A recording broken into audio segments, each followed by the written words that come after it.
নতুন অভিবাসীদের শুধু ইমিগ্রেশন আইন নয়, যুক্তরাষ্ট্রের নাগরিক আইন সম্পর্কেও সচেতন থাকা জরুরি।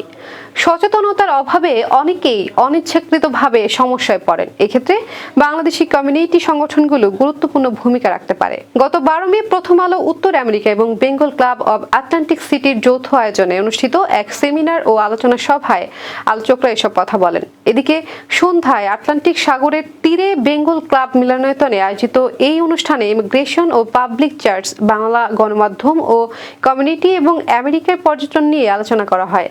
সভায় বক্তারা বলেন, প্রেসিডেন্ট ডোনাল্ড ট্রাম্পের আমলে নতুন কোনো ইমিগ্রেশন আইন হয়নি, বরং বিদ্যমান আইন আরো কঠোরভাবে প্রয়োগ করা হয়েছে। আগে যেসব বিধান শিথিলভাবে প্রয়োগ হতো, সেগুলো এখন কঠোরভাবে বাস্তবায়ন করা হচ্ছে। ইমিগ্রেশনের প্রতিজনের সমস্যাটা আলাদা। আপনার স্বাস্থ্যের বিষয় যেমন গোপনীয়, আপনার ব্যক্তিগত অভিবাসনের বিষয়টাও প্রত্যেকটা মানুষের, আমরা কথা বলে দেখেছি, প্রতিটি মানুষের, কেউ যদি পলিটিক্যাল অ্যাসাইলামে থাকেন, এমনকি পারিবারিক ইমিগ্রেশনে আসেন, তার ইমিগ্রেশনের সমস্যা যদি থাকে, সমস্যাটা গুলো ভিন্ন ভিন্ন। আপনি যদি কখনো ইমিগ্রেশনের নতুন অবস্থায় এসে কোনো ক্রাইম করে থাকেন, আপনি যদি শপলিফটিংয়ে ধরা পড়েন, আপনি যদি অন্য কিছু কোনো জায়গায়, আপনি নিউ ইয়র্কে যারা থাকেন অনেকে ট্রেনের টিকিট না কেটে সাবওয়ে টিকিট না করে সাবওয়ে চড়েছেন, তিনি সমস্যা, এগুলো তো আমরা জানি না, উনি স্বীকারও করেন না। উত্তর আমেরিকায় বাংলাদেশি কমিউনিটির বিকাশ ও নির্মাণে বাংলা সংবাদ মাধ্যমের ভূমিকা তুলে ধরে বক্তারা বলেন, আজ সময় এসেছে বাংলাদেশ রাষ্ট্রের পক্ষ থেকে সেই অবদানের আনুষ্ঠানিক স্বীকৃতি দেওয়ার। এ সময় কমিউনিটির বিকাশে বিভিন্ন আয়োজন অনুষ্ঠানের কথাও তুলে ধরা হয়। আপনাদের এই কমিউনিটি বিনির্মাণ এইভাবেই কিন্তু হচ্ছে, আমরা যে সময়গুলো দিচ্ছি এইভাবেই কিন্তু হচ্ছে। এখানে এইভাবেই একটা বাড়ি ভাড়া করে যে আপনারা এখানে সবাইকে একত্রিত হওয়ার জন্য, কমিউনিটি বিনির্মাণে শামিল হওয়ার জন্য যে সুযোগটা করে দিয়েছেন, একে অপরের সাথে ভ্রাতৃত্ব বন্ধনে আবদ্ধ হওয়ার জন্য যে সুযোগটা করে দিয়েছেন, এটার থেকে বড় কমিউনিটি বিনির্মাণ আমার মনে হয়। বক্তারা বলে, দেশের বাইরে বাংলাদেশিদের ঐক্য, সংহতি এবং অগ্রযাত্রার অন্যতম প্রতীক বাংলা সংবাদ মাধ্যম। তাই নিজেদের স্বার্থেই কমিউনিটিকে এই সংবাদ মাধ্যমের পৃষ্ঠপোষকতা অব্যাহত রাখতে হবে। আমাদের কমিউনিটিতে ইনফরমেশন ইজ পাওয়ার, এই ধারণাটা খুব কম।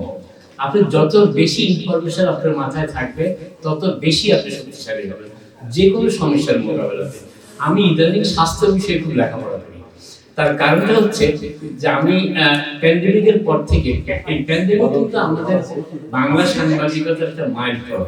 কেন মাইলফলক আমি বলি, এই প্যান্ডেমিকের সময় আমাকে যখন বলা হলো যে আপনাকে ডেইলি নিউজ আপডেট দিতে হবে টাইম টেলিভিশনে, আমি প্রচুর ঘাটাঘাটি করে এমন সব নিউজ দেওয়ার চেষ্টা করতাম যে নিউজের হতাশাটা আমি কেটে দেওয়ার চেষ্টা করতাম। মানুষকে কিভাবে আশা জাগানো যায় এবং ইনফরমেশন পাওয়ার, এই ইনফরমেশন পাওয়ারটা তখনই সাকসেসফুল হয় যখন আপনি সেই ইনফরমেশনটাকে আপনি কাজে লাগাতে পারেন। এ সময় আলোচকরা যুক্তরাষ্ট্র ও বাংলাদেশের মধ্যে পর্যটন বিনিময় আরো জোরদার করতে প্রবাসীদের সক্রিয় ভূমিকা রাখার আহ্বান জানান। দীর্ঘ কয়েক বছরের মধ্যে বাংলাদেশের সামাজিক, রাজনৈতিক, অর্থনৈতিক যে অবস্থা, আইন শৃঙ্খলার যে অবস্থা, তাতে পর্যটক সেজে বাংলাদেশে যাওয়া আমাদের মতো মানুষের উত্তরসূরিদের, আমরা সন্তানদেরকে নিয়ে কতটা আনন্দদায়ক হবে এবং এটা এই চাওয়া পাওয়াটা কতটা বিলাসিতা, এই প্রস্তাব অনুষ্ঠানে আলোচক, লেখক, সাংবাদিক এবং কমিউনিটির সদস্যদের স্বাগত জানান প্রথম আলো উত্তর আমেরিকার সম্পাদক ইব্রাহিম চৌধুরী খোকন এবং বেঙ্গল ক্লাবের ভারপ্রাপ্ত সভাপতি আলী চৌধুরী তান্নু।